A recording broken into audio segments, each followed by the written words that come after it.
UPSC जो कि steamed और सर्विसेज हैं उससे मैं कंट्री के लिए और अच्छा कंट्रीब्यूट कर में 4th अटैम्प्ट है मेरा और लास्ट 2 अटैम्प्ट में मेरे सीसैट भी नहीं क्लियर हुआ था। जो मुझे मोलिया इसकी अच्छी लगती है कि sir most of the materials affordable रहते हैं और दिल्ली का एटमॉस्फेयर मुझे सूट नहीं कर रहा था, इतनी भीड़ भाड़, मैं तो डर के घर चला गया था। Hello everyone, welcome to PW only IAS। दोस्तों, आज हमारे साथ एक बहुत ही इंस्पिरेशनल पर्सन है ऋत्विक राय। इन्होंने रिसेंटली यूपीएससी में 602 रैंक यहाँ पे हासिल किया है। सबसे पहले ऋत्विक, ढेर सारी शुभकामनाएं आपको इस अचीवमेंट के लिए। Thank you sir. ऋत्विक, सबसे पहले मैं यही जानना चाहूँगा कि कब आपने डिसाइड किया कि चलो यूपीएससी CSC की तैयारी की जाए? सर कॉलेज के बाद मैं कुछ साल काम किया, उसके बाद सर मुझे लगा कि सर वो जॉब मुझे उस अपॉर्चुनिटी, वो डाइवर्सिटी नहीं दे पा रही थी, इसलिए मैंने सोचा कि एक यूपीएससी जो कि स्टीम्ड और सर्विसेज हैं उससे मैं कंट्री के लिए और अच्छा कंट्रीब्यूट कर सकता हूँ। और सर जॉब प्रोफाइल जितनी जॉब हैं इसमें सारी इंटरेस्टिंग थी, तो सर उस वक्त मैं सोचा, करीब 3 से 4 साल पहले कोविड के बाद मैं सोचा कि हाँ मैं इस प्रिपरेशन को और अच्छे से दूंगा। और सर 4th अटैम्प्ट है मेरा और लास्ट 2 अटैम्प्ट में मेरे सीसैट भी नहीं क्लियर हुआ था, लेकिन सर आपके वीडियोस हम सीसैट के और सारी PWD से मैं जुड़ा रहा, काफ़ी हेल्प किया और सर लकली इस साल 602 रैंक मेरी है। थैंक यू सो मच आपने जो बताया। मुझे आप ये बताइए कि कैसे पहली बार कैसे जुड़ाव हुआ ओनली IAS के साथ? सर द थिंग जो मुझे मोलिया इसकी अच्छी लगती है कि sir most of the materials affordable रहते हैं और फ्री ऑफ कॉस्ट अवेलेबल रहते हैं। और सर यूट्यूब के थ्रू ही मैं जुड़ा था, जहाँ पे वीडियोस आप लोग डालते थे और घर से, क्योंकि सर सारी प्रिपरेशन मैंने घर से की है, गाज़ीपुर से। तो सर हमारे यहाँ उतने कोचिंग वगैरह ये सब अवेलेबल नहीं था और मैं सर दिल्ली का एटमॉस्फेयर मुझे सूट नहीं कर रहा था, इतनी भीड़ भाड़, मैं तो डर के घर चला गया था। वहीं से सर किया और जो वीडियोस आते थे, क्वालिटी की वीडियोस रहती थी, सब वही देखता था, वहीं से नोट्स बनाता था। हिंदू के पेपर के कंपाइलेशन आते थे, एडिटोरियल कंपाइलेशन आते थे और फिर मेंस में प्रहार मैगजीन्स थी। तो सर वो सब चीज़ें, सारी चीज़ें उन्हें बहुत ज़्यादा हेल्प किया। कमिटीज़ की PDF आप लोगों ने वो दी थी, वो आंसर राइटिंग में हेल्प की। सर ये सब सारी प्रोसेस मैं यूट्यूब से पहले जुड़ा था और फिर आगे जैसे जैसे जो कोर्सेज अवेलेबल होते गए। हाँ सर, 2 दिन पहले मैं इस रीजन का टेस्ट ऑनलाइन दे रहा था, जो प्री का, अगर नहीं हुआ तो फिर से प्री देना पड़ेगा, क्योंकि सर आपको पता नहीं रहता है कि क्या रैंक आएगी, कैसे आएगी, पूरा पेपर सब्जेक्टिव है जी। तो सर ये मेरी जर्नी PWIS के साथ। बहुत ही बढ़िया। तो ये जो करंट अफेयर्स थे, इसमें दोनों आपने एडिटोरियल और प्रीलिम बूस्टर दोनों देखा? हाँ सर, दोनों, क्योंकि सर एक्चुअली ये रहता है कि सोर्सेज बहुत ज़्यादा हैं और आप कंफ्यूज हो जाते हो। तो सुमित सर ये बात भी बोलते थे कि एक सोर्स फॉलो करो, उसको डिलीजेंटली फॉलो करो, क्योंकि सर उतना हम रिटेन कर पाते हैं, उतना समय नहीं होता है कि आप उतना सोच सको क्या करो। तो मैं वही सोर्स स्टिक किया, एक ही सोर्स पे पढ़ता रहता था और सर वो काफ़ी कॉम्प्रिहेंसिव था और बहुत हेल्प किया sir. That is very good, that is very happy to see. CSET का आपने कहा कि CSET आपके लिए काफ़ी बड़ा चैलेंज था। Yes sir.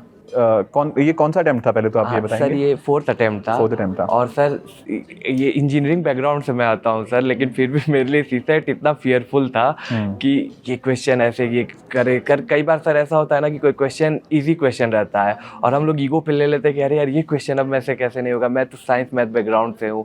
और सर वही बात सर, एक बार मैं सर से जाके मिला तो सर ने बोला कि जो क्वेश्चन एग्जाम में नहीं आता है, भले वो 2+2 क्यों ना हो, लेकिन वो एग्जाम के वाले सबसे गंदा क्वेश्चन है और उस क्वेश्चन को ऐसे छोड़ो कि मतलब ध्यान ही मत दो कि ये चीज़ है, और एग्जाम अपने ईगो पे कोई चीज़ मत लो, नेक्स्ट क्वेश्चन ट्राई करो, क्योंकि एक क्वेश्चन के टाइम में तुम 10 से 12 क्वेश्चन लॉस कर दोगे। और ये स्ट्रेटजी सर मेरे लिए काम की, मैं जल्दी जल्दी सारे टाइम प्लान किया। और सर CSET क्लियर करना जो वो प्रोसेस थी मेरी 2 साल से रुक रही थी, हालांकि GS का कट ऑफ मेरा अच्छा खासा क्लियर हो रहा था, लेकिन जो वो नहीं क्लियर हो रहा था तो वो फिर सर क्लियर हुआ और फिर मेंस और आगे जो CSET के कंसेप्चुअल लेक्चर्स थे, आई थिंक आपने वो गो थ्रू किया? हाँ सर, पूरे गो थ्रू किया। आपके लेक्चर्स जो सर से CSET के यूट्यूब पे अवेलेबल थे वो पूरे देखे, नंबर सिस्टम से लेके सारी चीज़ें, और कोई क्वेश्चन उसी से रिलेटेड थे। आप लोग कहते थे पास्ट ईयर पेपर प्रैक्टिस करो, हर एक चीज़ प्रैक्टिस करो, और सर वही एक अच्छी गाइडेंस मिली कि सब फिर प्रोसेसेस स्ट्रीमलाइन होती गई सारी। ठीक है। आप सीजन में भी कनेक्टेड रहे हो? हाँ सर, सीजन कोर्स से भी कनेक्टेड रहे सर।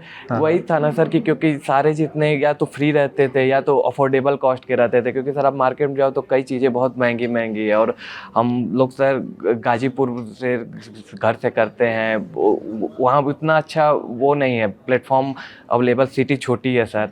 लेकिन सर वही है कि जब आपको ऑनलाइन ये सारी चीज़ें मिलती है तो आप एक कंपटीशन आप कोई दिल्ली में करे या गाजीपुर में करे, कोई फ़र्क नहीं पड़ता है सर। बिल्कुल, देखो हमारे जो सुमित सर हैं, उन्होंने हमेशा एक चीज़ हम सबको बताई भी है, सिखाई भी है कि affordability is important, but quality के साथ कभी भी लाइफ में कॉम्प्रोमाइज़ नहीं होना चाहिए।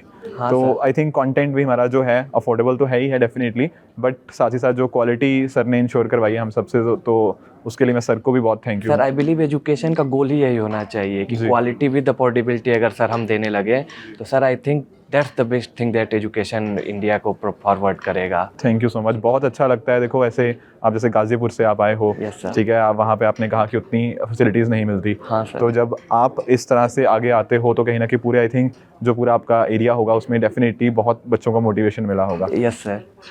और सर यूपीएससी इतनी प्रेस्टिजियस सर्विस है, स्टीम्ड सर्विस है कि हम रोल मॉडल की तरह, हमारे कॉलेज में कभी डीएम या एसपी आते थे तो उनको स्कूल में भी हम रोल मॉडल, हमारे लिए सर सबसे बड़ी पोस्ट वही रहती थी कि कॉलेज में वो मिले 26 जनवरी को या 15 अगस्त को, और हम एक तरीके से देखते थे कि हाँ इस सर्विस के थ्रू हम इम्पैक्ट कर सकते हैं, इतना अच्छा काम हमको एक मौका मिलेगा, गवर्नमेंट में बड़े लेवल पे काम करने का मौका मिलेगा। हम एक चेंज जो सोचते हैं as a middle class family से आते हुए, वो चेंज का हम हिस्सा बन सकते हैं। और यही सर सबसे बड़ी फीलिंग होती है कि यूपीएससी जो आपको प्रोवाइड करता है कि आप मेरिट के थ्रू एक अच्छी पोजीशन पे जा सकते हो, जहाँ से आप अपनी कंट्री के लिए डोनेट कर सकते हो, अपने सोसाइटी के लिए डोनेट कर सकते हो, खुद में एक ट्रांसफॉर्मेटिव चेंज ला सकते हो जो पूरी प्रोसेस है उसके थ्रू। क्योंकि सर सब्जेक्ट बहुत ज़्यादा हम लोग वार्स पढ़ते हैं, इथिक्स भी पढ़ते हैं, हिस्ट्री भी पढ़ते हैं, एंशिएंट ज्योग्राफी भी पढ़ते हैं, मतलब सर 27 आवर्स मेंस के पेपर हम लिखते हैं और 4 घंटे प्रीलिम, तो ऐसे जोड़ लो आप तो sir 31 and half hour interview जोड़ लो तो इतनी लंबी प्रोसेस 31 एंड हाफ आवर्स की रहती है। और वही हर एक चीज़ साल भर प्रिपरेशन करते हैं, उससे 1 साल पहले हम और तैयारी करते हैं सर। ये जब कंटिन्यूस प्रोसेस का एक रिजल्ट मिलता है तो बहुत अच्छा लगता है। नहीं, बिल्कुल ठीक बात है। अच्छा ये बताओ, जब रिजल्ट आया तो घर पे कैसी फीलिंग थी? सर मेरी फैमिली में बस मैं और मेरी मदर हैं। ओके। और वो ऑफिस में काम करती हैं, तो सर मैं तो सारा इंटरनेट वगैरह सब बंद करके बैठ गया एक द लास्ट की अब रिजल्ट आ रहा है, कैसे देखेंगे, क्या करेंगे। लेकिन मेरे फ्रेंड ने एक बार कॉल किया और बस वो बोला कि भाई हो गया। मैं ये भी नहीं पूछा उससे कि कितनी रैंक है, बस ये था कि लिस्ट में नाम आ गया, अभी फिर रैंक आराम से देखेंगे। I thank God that he is been kind to me and he has given me opportunity that I was in the rank. क्योंकि सर 2800 जो स्टूडेंट थे सारे के सारे sir equally qualified, equally deserving candidate थे, और आपका एक नाम वहाँ पे आता है ना, तो ये अब लगता है कि हाँ अब वहाँ से आप यहाँ आ गए हो तो एक जनरी की सर मीनिंग निकल जाती है कि हाँ मैंने कुछ सीखा, कुछ अच्छा किया, और आपको एक सेटिस्फेक्शन रहता है कि हाँ चलो अब आगे की जनरी अब यहाँ से शुरू होगी। नहीं, आपने ये जो बात कही ना, बिल्कुल आपने, मैं इनफैक्ट ना कुछ दिन पहले ऑल इंडिया रैंक 1 शक्ति दुबे मैम से भी मिला, तो उन्होंने भी यही बात कही कि जो 2800 के 2800 है ना, सब लोग डिजर्विंग थे। Yes sir. It is just that कि बहुत सारे लोग ऐसे भी होंगे जो शायद जिन्होंने शायद आपसे कई गुना ज़्यादा मेहनत करी होगी, Yes, sir. प्रॉब्ली उनका रैंक थोड़ा बहुत पीछे भी हुआ, तो वो चीज़ें होती रहती हैं, थोड़ा बहुत लक का भी फैक्टर रहता है, बट डेफिनेटली इसमें कोई डाउट की बात नहीं, जो लास्ट स्टेज तक बंदा पहुंचा है इट इज़ क्लियरली कि थोड़ा बहुत ऊपर नीचे होता है, but otherwise all of them were very deserving, इसमें कोई डाउट की बात ही नहीं है। इनफैक्ट ऐसे बच्चे जो कहीं ना कहीं लास्ट स्टेज तक पहुँचते हैं, तो मेरा उनके लिए यही मैसेज रहता है हमेशा कि आपको डीमोटिवेट होने की ज़रूरत नहीं है। आप इतने लाखों में से आप लास्ट के 2500, these are the best 2800 students that India could produce actually. Yes sir. तो यस, आप कुछ कह रहे थे? नहीं सर, वही एक राइट गाइडेंस, मेंटरशिप, आपका एक पॉजिटिव इन्वायरमेंट, सही मटेरियल, हर एक चीज़ जब सर प्रोसेस में होती है तब जाके वो रिजल्ट निकलता है। एक रिजल्ट पीछे सर एक बच्चा मेहनत करता है, लेकिन उसके आसपास सब लोग, उसके पेरेंट्स, उसके दोस्त, उसके टीचर, सबके हम चेहरे पे वो रहता है। और सर वही जब आपको हर एक चीज़ अच्छे से मिलती है, जब सारी चीज़ें एक होती है तो वो कंप्लीट हो जाती है प्रोसेस। जैसे आप बोले कि फर्स्ट रैंक उनके भी वो था, तो सर सबकी एक अलग स्टोरी, सबकी अपनी स्ट्रगल है, और सबकी स्ट्रगल उतनी ही मायने हर 2800 स्टूडेंट की जितनी हर एक स्टूडेंट की ये चीज़। Thank you so much Ritwik, आपने ये जो स्टोरी अपनी शेयर करी हमारे स्टूडेंट्स के साथ, आई एम श्योर उनको इससे काफ़ी मोटिवेशन मिलेगा।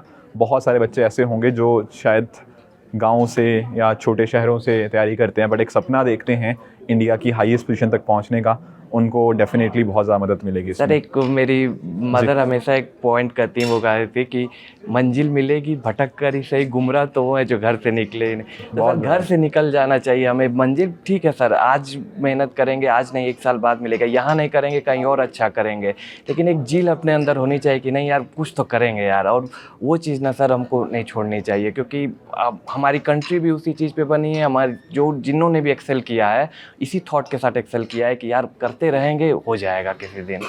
और सर हमको लगता है कि यही होना चाहिए हमारा मोटो, कि लगे रहना चाहिए, मेहनत करते रहना चाहिए, विद गॉड ग्रेस एक दिन कुछ ना कुछ अच्छा हो जाएगा। थैंक यू सो मच, आपने ये शेयर किया हमारे सारे स्टूडेंट्स के साथ। आपकी जो मदर हैं उनको भी हमारी टीम की तरफ से बहुत धन्यवाद दीजिएगा, उनको शुभकामनाएं दीजिएगा।